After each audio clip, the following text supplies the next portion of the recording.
schitarrata di presentazione. Sono Sergio Sgrilli, ciao, ciao belle anime. Allora, Gianfranco Valenti di Velvet Music, che si occupa giusto di music, mi ha intervistato, mi ha telefonato, abbiamo fatto una chiacchiera sul mio nuovo primo disco, Sergio Sgrilli, 10 venti d'amore. Sergio Sgrilli sono io, un pochino più sciupato, questo non è photoshoppato, però sarei anche questo, però 20 anni fa. La chitarra è la stessa, si parla di musica.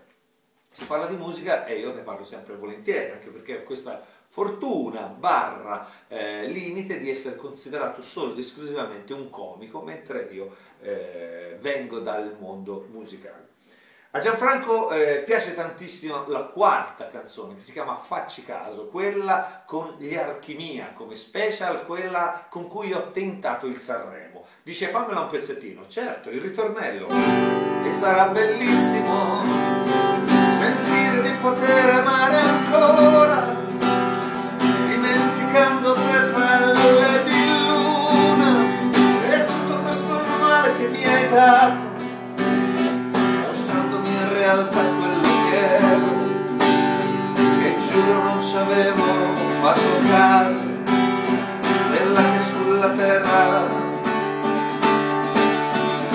sei caduta. Questo è il ritornello di Facci caso, la canzone che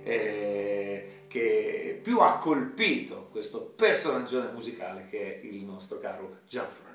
Il saluto è per te Gianfranco, tutte le persone che seguono Velvet Music, e ricordo appunto che 10 venti d'amore è il mio disco. 10 sono 10 canzoni, 20 doppia parola con doppio significato, 20 che è quantità, nel senso che in 20 anni di mestiere io ho scritto queste canzoni, e 20 anche come soffidario, come doppia è la mia anima, musicista per i comici e comico per i musicisti, non mi vuole nessuno. D'amore, perché sono 10 canzoni d'amore.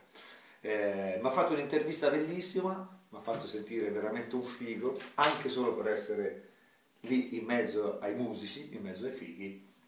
Gianfranco Valenti, Sergio Sgrilli ti saluta, a te, alla tua Velvet Music, ma soprattutto saluta chi ci guarda.